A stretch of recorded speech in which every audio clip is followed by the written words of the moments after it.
Kenapa sih aku nggak punya baju? Halo semuanya, selamat datang kembali di sesi eksplorasi mendalam kita kali ini. Coba bayangkan Anda berdiri mematung di depan tempat tidur Anda sekarang. Pemandangannya tuh ya kayak baru aja ada badai kategori 5 yang menghantam lemari pakaian Anda secara langsung. Dan itu pemandangan yang sangat traumatis ya. Sangat. Ada mungkin sekitar 50 potong baju, mulai dari berbagai warna, bahan, semuanya menumpuk tak beraturan di atas kasur. Tapi entah bagaimana, di tengah lautan kain itu, Anda merasa sama sekali nggak punya baju untuk dipakai. Nol besar ya, merasa telanjang di depan lemari penuh. Bener banget. Padahal waktu terus berjalan nih. Anda sudah terlambat 20 menit, dan jujur aja Anda mulai mempertanyakan seluruh keputusan hidup Anda yang membawa Anda ke momen krisis ini. Iya, kayak merenung, ngapain sih aku repot-repot begini kan? Persis. Makanya, saya mau tanya langsung ke Anda yang sedang mendengarkan. Pernahkah Anda membongkar seluruh isi lemari sampai berantakan di atas kasur hanya untuk satu acara makan siang yang penting? Saya rasa hampir semua orang pernah atau setidaknya akan pernah berada di posisi itu. Setuju. Kita semua pasti pernah ada di sana. Dan itulah kenapa misi kita di sesi eksplorasi mendalam ini bukan sekedar ngebahas soal wow fashion atau gaya pakaian. Kita mau membedah psikologi di balik kenapa sih bersiap-siap untuk bertemu seseorang yang kita sukai itu bisa memicu krisis identitas yang luar biasa parah. Oke, mari kita bedah ini bersama.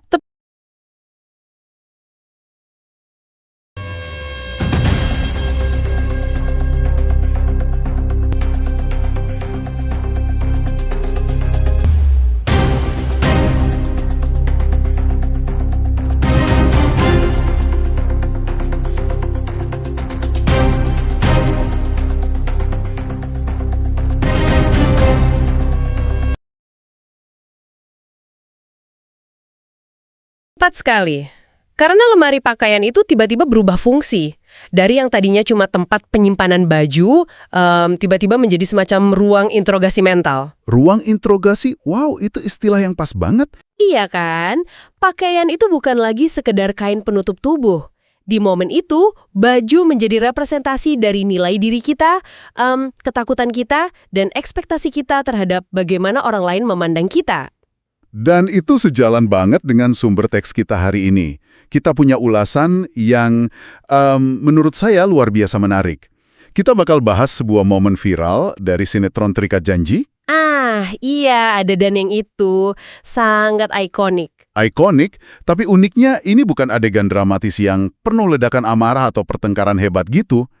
Ini adegan yang sangat sederhana, sunyi di dalam kamar, tapi luar biasa relate dengan kehidupan nyata banyak wanita. Betul.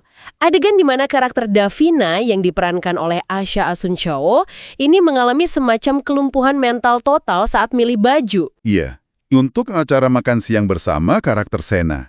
Dan disinilah kita harus mulai menyoroti betapa kuatnya pengaruh karakter Sena yang tentu saja diperankan dengan sangat epik oleh Arya Saloka terhadap kondisi psikologis Davina, kan? Itu poin yang sangat penting untuk kita garis bawahi sejak awal. Maksud saya, meskipun Arya Saloka mungkin sama sekali nggak ada di ruangan kamar itu bersamanya, kehadirannya seolah terasa begitu mencekik dan mendominasi setiap proses pengambilan keputusan Davina, kan? Ya, dalam psikologi kita sebenarnya punya istilah untuk fenomena ini.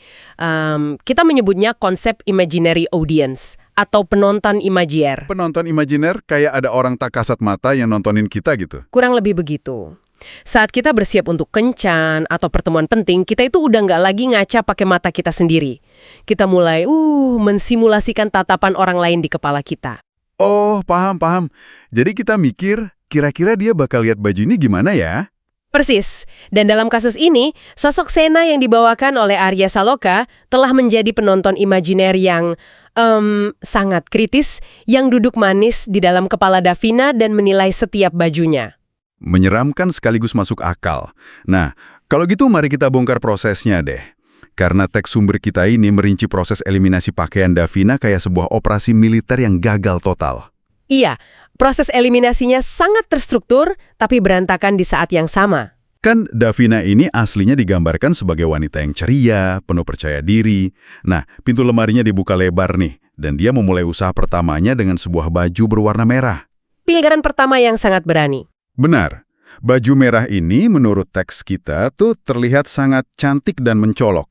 Sesuatu yang biasanya bakal dipakai sama orang yang ngerasa percaya dirinya lagi di puncak kan? Betul, sangat statement piece gitu. Iya, jadi dia ngambil baju itu, menempelkannya ke tubuhnya, terus dia lihat ke cermin, lalu beberapa detik kemudian wajahnya berubah, dia menggeleng dan bilang warnanya terlalu menyala. Langsung dieliminasi. Nah, hal yang sangat mempesona di sini adalah bagaimana warna merah ini sebenarnya mewakili niat awal dari Davina. Oh iya, maksudnya niat awal gimana tuh? Secara psikologis, warna merah itu kan sering banget dikaitkan dengan gairah, keberanian, dan sinyal ketertarikan. Dari sudut pandang evolusi pun, merah itu warna yang kita pilih saat kita ingin tampil menonjol, saat kita ingin dilihat dari kejauhan. Kayak burung merak yang lagi pamer bulu gitu ya? Ya, semacam itu. Jadi niat awal Davina dari alam bawah sadarnya adalah dia ingin memukau Sena. Dia ingin memberikan impresi yang kuat. Tapi tunggu dulu nih, saya agak pengen ngasih sedikit kritik soal ini. Karena apakah ini benar-benar sebuah krisis psikologis yang mendalam? Atau ya mungkin itu sekedar pilihan outfit yang salah tempat aja? Maksudnya salah tempat secara konteks acara? Iya dong, kan ini cuma acara makan siang santai.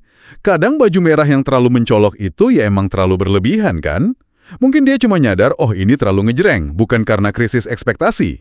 Itu poin yang valid, sangat adil. Konteks acara memang harus dipertimbangkan. Tapi coba kita perhatikan lagi bagaimana teks sumber kita mendeskripsikan reaksi emosionalnya. Reaksinya? Iya, digambarkan dia jadi sangat serius dan penuh beban. Nah, itu dia. Kalau itu cuma masalah estetika atau salah kostum, responsnya bakal lebih santai. Kayak sekedar bilang, ini terlalu formal nih, ganti . Tapi, yang terjadi di adegan itu adalah awal dari sebuah distorsi kognitif. Distorsi kognitif, oke. Jadi dia mulai mikir yang enggak-enggak. Betul sekali. Dia menolak baju merah itu bukan karena dia nggak suka atau sekedar salah acara. Tapi karena dia mulai mikir jangan-jangan Sena menganggapnya terlalu agresif atau terlalu berusaha. Jadi dia takut kelihatan terlalu ngebet gitu ya? Tepat. Karakter Sena yang dimainkan Arya Saloka ini, tanpa perlu mengucapkan satu kata pun di adegan itu, sudah sukses menjadi standar tak terlihat yang bikin Davina meragukan insting percaya dirinya sendiri. Ketakutan untuk tampil mengintimidasi akhirnya mengalahkan keinginannya untuk tampil memukau. Wah, gila sih. Jadi ini benar-benar bukan tentang kain merahnya, tapi tentang proyeksi ketakutannya sendiri terhadap penilaian Sena. Ini mengingatkan saya pada satu analogi. Analogi apa tuh? Ini persis seperti saat Anda sedang ujian pilihan ganda. Ujian yang susah banget nih. Oh iya, yang bikin pusing itu. Bener. Awalnya Anda baca soal, lalu yakin banget jawabannya tuh yang A, tapi sebelum disilang, Anda mulai terlalu banyak mikir.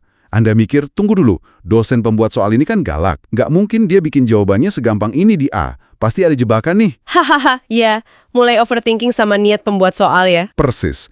Terus tiba-tiba, semua jawaban di kertas itu terlihat salah. Bukan karena Anda nggak tahu materinya, tapi karena Anda sibuk menebak-nebak apa yang sebenarnya ada di kepala si pembuat soal. Analogi yang sangat akurat. Dan Davina lagi mengerjakan ujian pilihan ganda, tapi pakai isi lemarinya sendiri. Dan yang bikin lebih ironis, sosok Arya Saloka sebagai Sena ini mungkin sama sekali nggak tahu betapa besar usaha dan stres yang dialami Davina di kamarnya. Metafora ujian itu brilian. Dan kalau kita amati peserta ujian yang mulai panik, apa yang mereka lakukan? Mereka biasanya cari jawaban yang paling main aman aja nggak sih?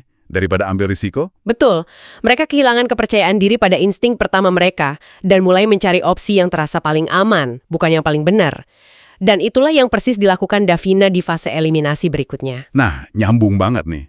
Karena teks kita menyebutkan setelah baju merah disingkirkan, dia beralih ke warna biru, baju biru yang cantik. Dan disinilah situasinya makin terlihat ruwet. Sangat ruwet. Diceritakan dia menghabiskan waktu jauh lebih lama di depan cermin dengan baju biru ini. Dia muter-muter badannya, merhatiin dari berbagai sudut. Dan teks mencatat secara objektif, baju itu kelihatan cantik dan sangat sederhana. Pas untuk makan siang. Tapi apakah dia merasa aman dengan kesederhanaan itu? Nggak sama sekali. Alih-alih merasa puas dan langsung berangkat, dia malah bergumam lirih. Dia bilang, ini kayaknya nggak cocok deh. Pasti Sena nggak suka, Anti. Tolong perhatikan baik-baik frasa yang digunakan Davina di situ. Pasti Sena nggak suka nanti. Iya, dia pakai kata pasti, seolah-olah dia cenayang.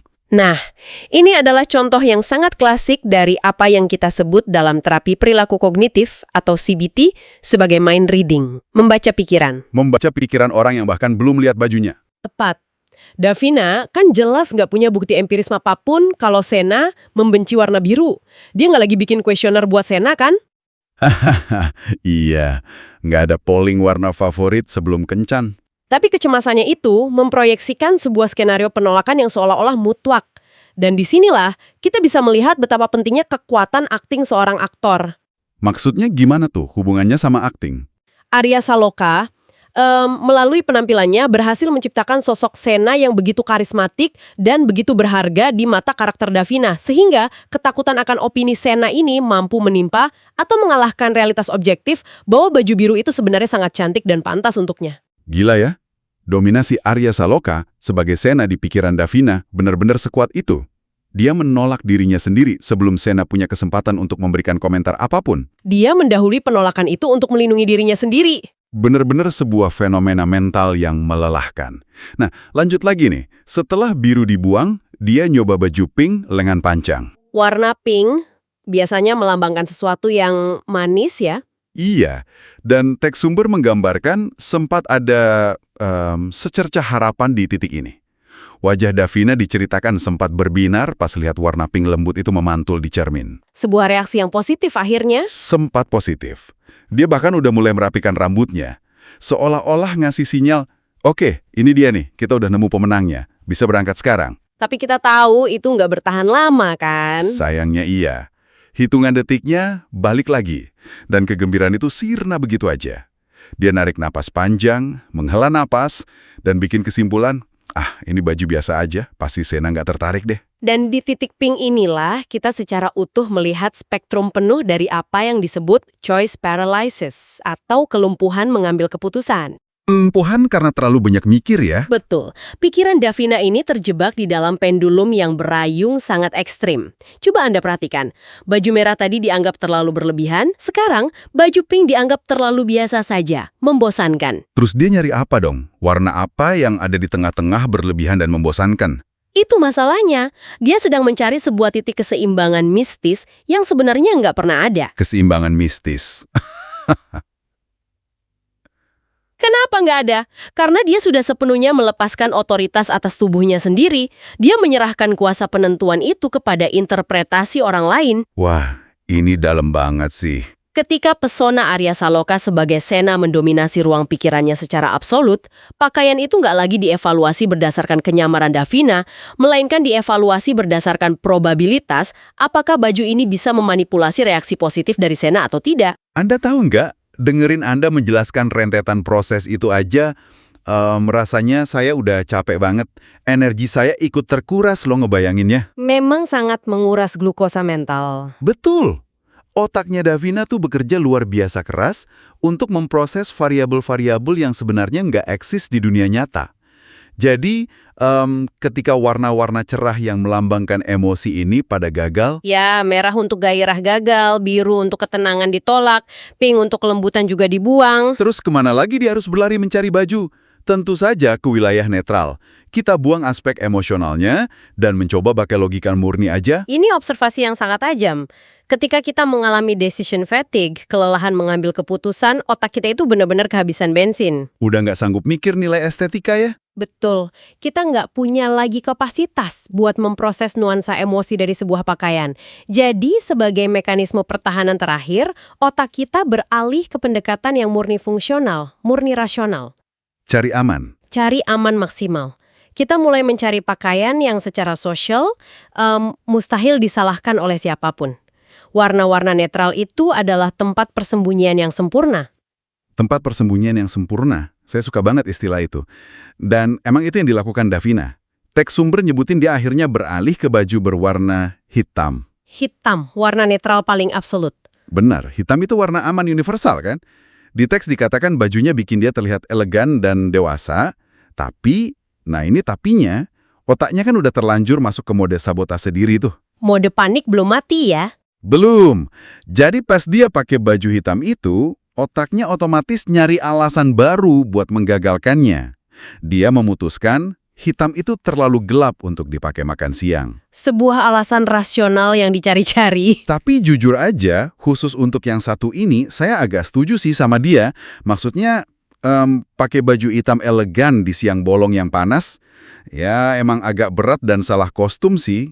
Iya, mungkin sedikit kurang pas untuk konteks waktu. Nah, karena hitam ditolak, dia beralih ke pertahanan terakhirnya. Benteng terakhir di lemarinya, baju abu-abu. Baju abu-abu. Warna netral yang secara emosional bisa dibilang paling hambar. Sangat hambar. Dan Anda tahu gimana reaksi Davina pas akhirnya dia pakai baju abu-abu ini? Ini bagian favorit saya dari seluruh teks sumber ini loh, karena kerasa manusiawi banget loh. Apa yang dia lakukan? Ketika dia pakai baju abu-abu itu, dia nggak nangis, dia nggak marah-marah lempar barang, dia malah tertawa kecil pada dirinya sendiri. Tertawa? Iya, dia ngeliat ke cermin, merhatiin penampilannya, dan dia ngerasa kayak dia lagi ada di musim dingin. Dia bergumam sendiri, ya ampun ini berlebihan banget. Dan akhirnya, dia cuma bisa duduk menyerah di pinggir kasur, dikelilingi tumpukan pakaian yang gagal, kembali ke titik nol dengan wajah super bingung. Sungguh sebuah anti klimaks yang sempurna. Saya bisa banget ngebayangin momen itu. Pernah ya suatu kali, saya pakai jaket kulit tebal untuk kencan pertama. Padahal kencannya siang hari, panas terik gitu loh. Wah, nyari penyakit itu namanya. Asli. Dan pas saya ngaca, saya cuma bisa ngetawain kebodohan saya sendiri sambil keringetan parah. Kayak, ngapain sih gue begini? Nah, tawa itu sebenarnya punya makna yang sangat penting dalam psikologi. Oh iya, bukan cuma karena merasa lucu. Bukan, jika kita hubungkan ini dengan gambaran yang lebih besar, tawa itu bukanlah tawa kebahagiaan. Itu adalah tawa pelepasan ketegangan. Pelepasan ketegangan, oke. Dalam psikologi, humor atau tawa itu sering kali meledak ketika otak kita pada akhirnya menyadari adanya absurditas atau inkongruensi yang ekstrim dalam perilaku kita sendiri. Maksudnya dia akhirnya sadar kalau kelakuannya itu konyol. Betul sekali. Davina tertawa karena pada detik itu juga, tabir ilusi yang dia bangun susah payah di kepalanya tiba-tiba runtuh. Dia sadar betapa konyol situasinya. Maksud saya, dia berdandan untuk acara makan siang biasa, tapi usahanya seolah-olah dia lagi bersiap untuk misi diplomasi tingkat tinggi antar negara. Misi diplomasi. Sangat kritis nih. Untuk Anda yang sedang mendengarkan, dan jujur aja untuk diri saya sendiri juga sih. Pertanyaan apa itu? Mengapa kita merasa harus tampil luar biasa sempurna, padahal niat awalnya cuma pengen memberikan kesan terbaik kepada orang yang kita sayang? Kenapa niat yang begitu manis, begitu sederhana, pengen kelihatan cantik di depan pasangan, harus berubah jadi siksaan mental dan kamar tidur yang berantakan kayak kapal pecah? Iya, itu pertanyaan eksistensial tentang cinta ya. Iya kan? Apakah kita emang secara biologis atau psikologis terprogram untuk selalu menyiksa diri kita sendiri pas lagi jatuh cinta? Kerentanan atau vulnerability. Kerentanan? Jadi, karena kita ngerasa lemah? Bukan lemah, tapi terbuka untuk terluka. Saat kita mulai peduli pada seseorang, kita itu secara otomatis, sadar atau enggak, sedang memberinya kekuatan untuk melukai hati kita. Ah, iya bener juga. Kalau kita nggak peduli, kita nggak akan sakit hati. Tepat.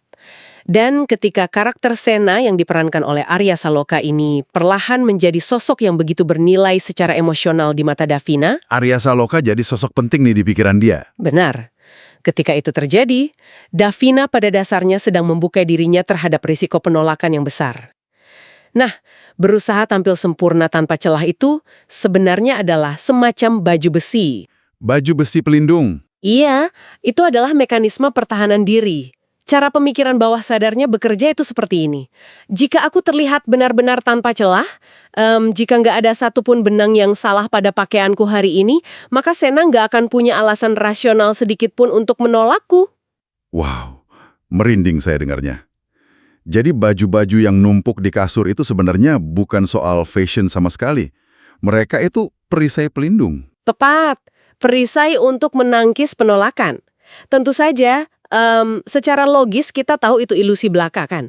Kesempurnaan visual itu nggak pernah ada.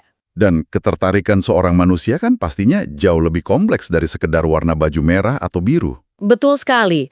Tetapi dorongan purba untuk menciptakan perisai itu menjadi luar biasa kuat ketika hati kita sedang benar-benar dipertaruhkan.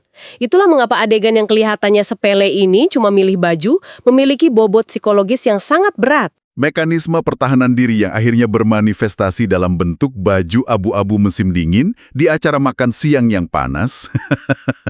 Sebuah komedi tragedi yang sangat nyata. Sungguh luar biasa ya.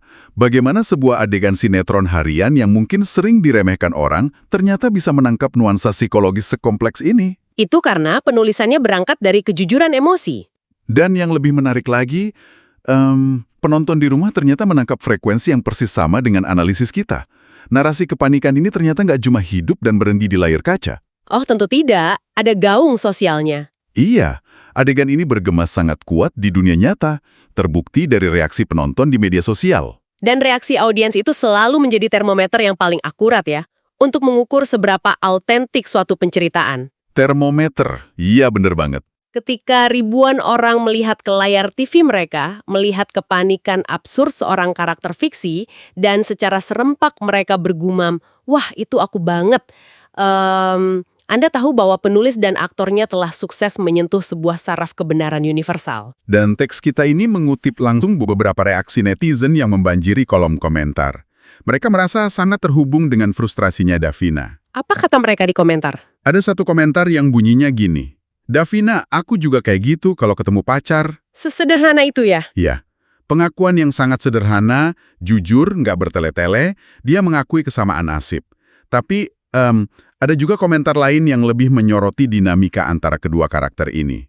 Dan komentar yang satu ini menonjol banget karena langsung ditujukan ke karakter prianya. Oh, dia langsung negur Sena? Benar, netizen itu nulis begini, Sena, kamu harus bersyukur. Davina all out banget loh ingin ketemu kamu. Wah, komentar terakhir itu benar-benar membuka wawasan kita tentang bagaimana audiens memproses adegan ini secara relasional. Iya kan? Kayak mereka lagi ngebela Davina gitu. Penonton secara intuitif langsung memahami dan menyadari adanya asimetri informasi di situ. Asimetri informasi, ketidakseimbangan maksudnya. Iya, ketidakseimbangan pengetahuan dalam hubungan mereka berdua. Penonton sadar bahwa di dunia fiksinya, Sena mungkin hanya akan melihat hasil akhir dari semua kekacauan itu. Iya, Sena juga bakal lihat Davina datang ke restoran pakai satu setel pakaian kasual. Betul. Sena tidak akan pernah melihat proses eliminasi yang menyiksa batin itu.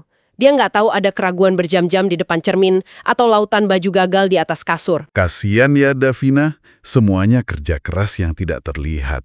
Invisible labor dari sebuah persiapan kencan. Tepat sekali istilah itu. Kerja keras yang tidak terlihat, dan karena ketidaktahuan Sena inilah, penonton seolah menuntut agar karakter yang dimainkan oleh Arya Saloka ini menghargai proses yang tak terlihat tersebut. Minta pertanggungjawaban moral dari Sena ya? Persis. Ini adalah bukti nyata bagaimana pesona dan daya tarik karakter yang dibawakan oleh Arya Saloka sukses memicu respons emosional yang luar biasa nyata, bahkan defensif dan protektif dari penonton terhadap Davina. Karena penonton takut usahanya Davina disepelekan. Ya, penonton seolah ingin memastikan bahwa semua penderitaan mental dan usaha keras karakter perempuan itu tidak berakhir sia-sia hanya karena Sena nggak tahu. Penonton benar-benar menempatkan diri mereka sebagai saksi mata atas perjuangannya Davina nih. Dan mereka ingin bersaksi di depan Sena untuk membela Davina. Ini fenomena sosial yang menurut saya luar biasa. Relasi parasosial yang sangat kuat. Benar. Dan pembahasan ini membawa kita pada kalimat hikmah utama nih, yang bisa kita simpulkan dari teks sumber kita hari ini. Sebuah konklusi tentang nilai usaha ya? Hal-hal yang tampaknya dari luar tuh sepele, remeh, kayak cuma kebingungan berjam-jam milih baju, itu seringkali sebenarnya berasal dari rasa sayang yang begitu dalam dan tulus. Bukan sekedar pamer ego atau fashion semata. Betul. Ini sama sekali nggak bersumber dari vanitas, kecintaan pada diri sendiri yang narsistik, atau obsesi dangkal soal mix and match warna. Melainkan, murni dari keinginan tulus untuk memberikan versi terbaik dari diri mereka untuk orang yang dihargai. Setuju. Ketika seseorang sudah sungguh-sungguh jatuh hati, hal yang paling kecil, sekedar milih warna baju pun, bisa berubah menjadi arena emosional yang penuh dengan perjuangan, ketakutan, dan tentunya harapan. Itu pemahaman simpulan yang sangat indah. Kebingungan Davina itu bukanlah tanda kelemahan psikologis dan bukan juga tanda kedangkalan pikiran. Melainkan, Itu adalah tanda pasti dari kedalaman investasi emosionalnya terhadap Sena. Investasi emosional yang sangat menguras tenaga. Haha. Iya, haha. Tapi itu nyata. Ini adalah perasaan abstrak dan tak berwujud seperti cinta dan kecemasan yang mencoba diproyeksikan dan diwujudkan dalam bentuk benda fisik, yaitu sepotong pakaian. Baju sebagai perwujudan cinta ya. Dan disinilah kita bisa melihat keindahan sejati dari penceritaan sinetron yang ditulis dengan baik. Ini membuktikan bahwa fiksi, meskipun itu karangan, seringkali berfungsi sebagai cermin paling jernih untuk melihat realitas kehidupan kita sendiri. Cermin realitas sosial. Iya, kita jadi bisa melihat refleksi diri kita, ketakutan-ketakutan kita, dan kerentanan kita saat kita menertawakan keraguan Davina. Dan di sisi lain, kita mengenali sosok-sosok penting di hidup kita dalam bayang-bayang karakter Sena. Wah, magis banget rasanya. Dinamika emosional yang terbangun inilah kuncinya. Dan kita lagi-lagi harus memberikan kredit pada bagaimana kehadiran karakter Arya Saloka secara implisit mampu mendorong sekaligus menahan seluruh narasi konflik batin ini, yang pada akhirnya membuat cerita adegan ini beresonansi begitu masif di masyarakat. Sungguh menakjubkan loh ini.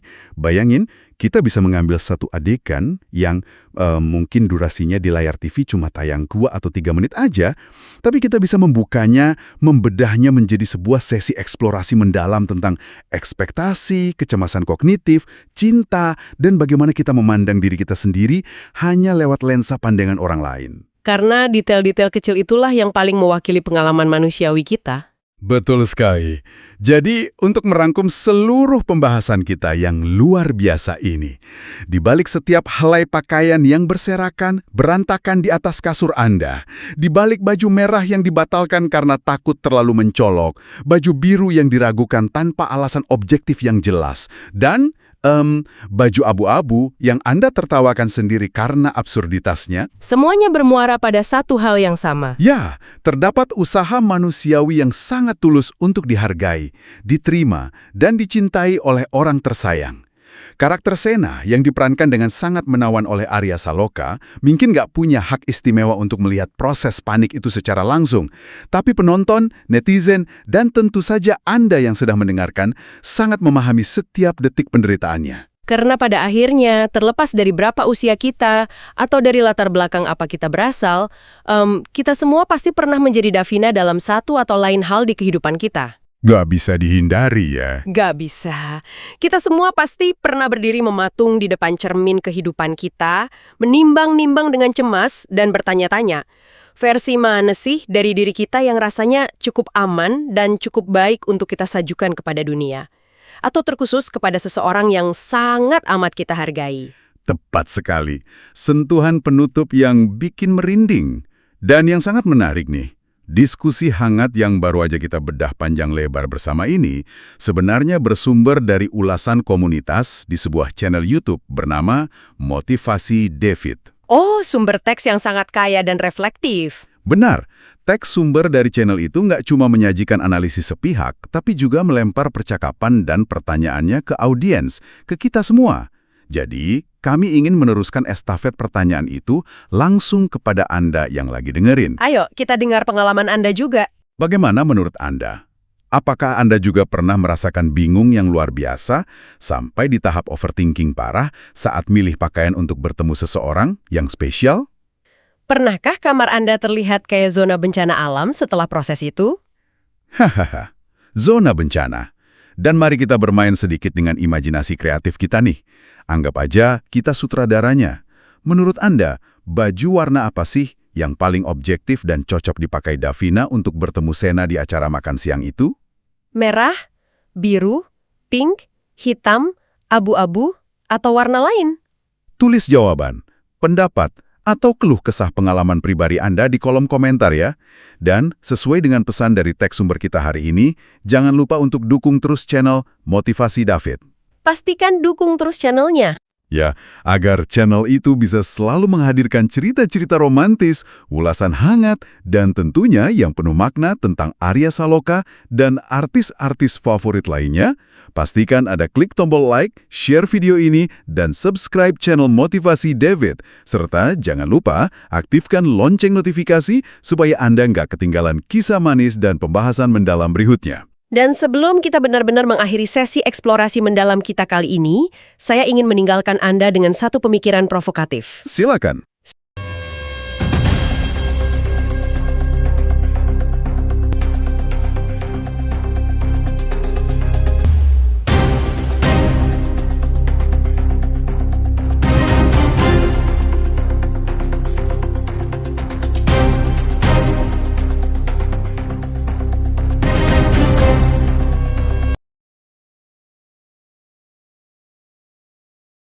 Sebuah pertanyaan mendalam untuk Anda renungkan sendiri malam ini. Jika pakaian yang kita pilih setiap paginya adalah sebuah bahasa tanpa kata, sebuah bahasa yang kita gunakan untuk berbicara dan mengirim sinyal kepada seseorang, apa yang akan terjadi jika pada akhirnya kita menyadari bahwa orang yang benar-benar tepat untuk kita sebenarnya hanya peduli pada siapa yang memakai baju tersebut dan sama sekali tidak peduli pada apa warna bajunya?